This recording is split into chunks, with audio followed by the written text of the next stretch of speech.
A very special night in the theater is coming up on television on June the 7th here on 10/11 Strong. This is the Tony Award, which this guy over here almost got. He got nominated for it, but didn't quite get it.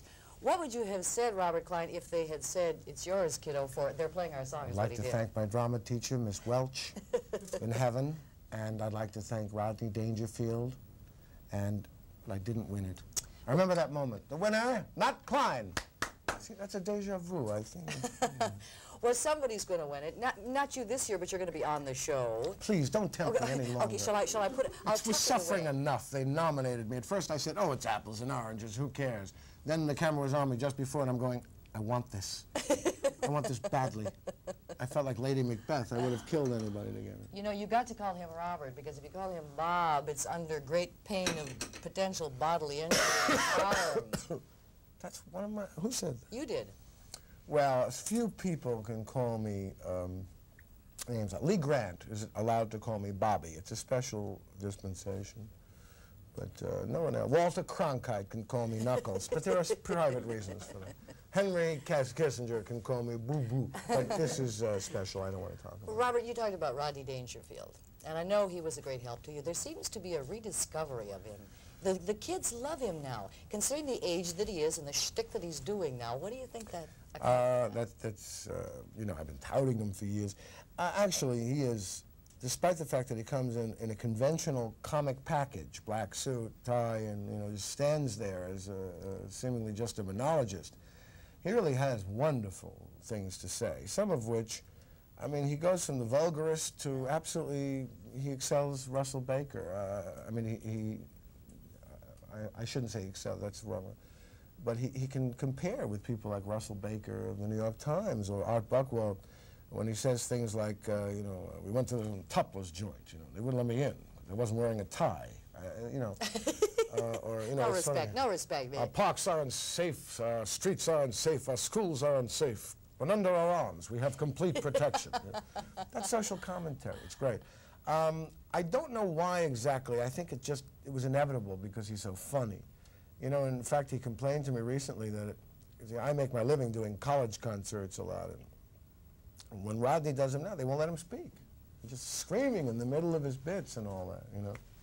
They're so enthusiastic that if he says, we were so poor, how poor were you? Yeah. That sort of thing. It's almost annoying. His time has come. There's no better explanation than that. There's no doubt that he's funny. Robert, how often do you change your material? I'm thinking in terms of Steve Martin not changing for a long period of time. He came and he played Nebraska a couple of times, Lincoln, back to back. Screaming crowds, people wanting to see the same bit that they knew that he was going to do. He really didn't change the material. Well, it's a combination. First of all, Steve hit so heavy that it wasn't just like a comedian becoming a star. It was like he was the biggest variety entertainer in America for that 2 years ago. He's still very, you know, heavy. See, so many people want to hear the bits, the traditional ones, and then they also want a combination of new that he's damned if he does and damned if he doesn't. See, he can't cope with that thing that Rodney is coping with. He'd just rather escape it all and do films. I will say this, that I think I've probably written more than any comedian I can think of, because I'm a graduate of the Second City Company, and I just, in order to keep myself interested, like when I was on Broadway and they're playing our song, I had to do Neil Simon's. I suspect that he probably gave me more leeway than anybody who ever worked for him in film or movies, but still it's his play and his lines, and I must do them 8 times a week. And my own material I have the leeway to change, and I often do it. I probably have written 10 hours of material, and I improvise some every show. Okay, but you got something that really works. When do you give that up? Well, when I got something that really works, then you solidify it. It's as if it were a written piece. If I sought for 3 years for the perfect one line to get that heaviest laugh, it's foolish to fool with that. You sort of leave that there. I mix it up so much that no one ever complains about that. They want to hear a couple of traditional ones and some new ones. We've seen Robert hosting the Tonight Show on that other network with Johnny Carson. You know Johnny is from Nebraska, a Nebraska boy. So is Cavett. Yes, and Katie Kelly and... Katie is our TV local NBC. She's from Albion, Nebraska. I performed in Omaha a couple of times at the big center there, you know, during a hockey game. It was extremely difficult to do the show. Then, you know, watch out! We were on the ice at the same time. You know, both people had their house at the same time. You know, it was funny when I pulled into Omaha. I was with Helen Reddy and Rod. What's the poet? Rod McEwen. McEwen. He left a note for me at the Omaha Hilton across the street from the arena there. Just hi, and you know, you're opening tomorrow, and I hope you like it and all that. And I read the note, and it was, I remember it was like, "Dear Robert, have a good show." You know, he writes exactly as he speaks, which amazed me. Well, I guess the reason I brought up Carson is the fact that you've done the show so many times. Do you talk to the guests beforehand? Because I understand that Carson doesn't really want to interview them. He takes it out there cold.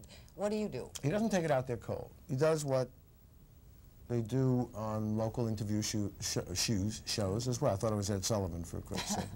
His ghost is in the room. It is Sunday. He is briefed on the guests are pre-interviewed by the staff. And I'm such a pro on that show for years that it's a 5-minute deal. I say this and that and this. And then he has, Robert is going to talk about a hilarious incident on his new film, Nobody's Perfect, coming out in July. And, you know, how to skillfully get in plugs. They help you get them in, but at the same time to lead you into material. Johnny's an expert at that. So he's not cold. He's been briefed. And he knows how to play with you to get into. Merv, who I like very much personally, is not as good at that and interrupts you in the middle of a bit. He doesn't realize you're working towards something.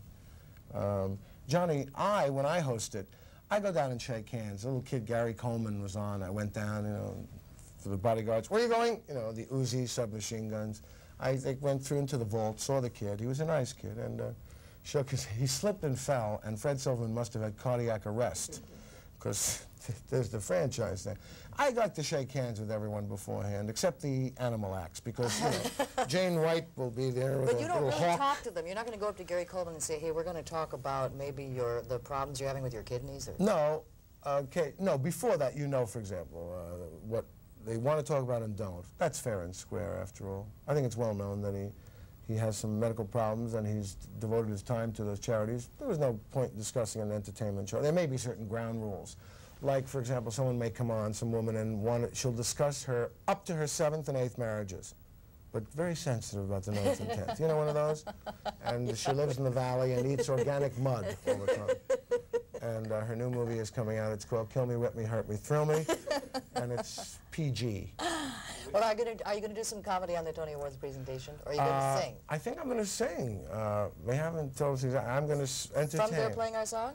I don't think so. I think we're doing a medley. My boy Bill will be, but only women are presenting this year. And I didn't want, you know, I could fool them, get in a wig and stuff like that, but... it's the dark eyebrows. Just to touch that baby. Well, let's hope that 1 year down the road, Robert Klein, that Antoinette Perry will grace your living room, okay? 2 Grammys missed, 1 Tony missed, no Oscars, no misses. We'll look for him here on 10/11 Strong on Sunday night, June the 7th. Watch for it.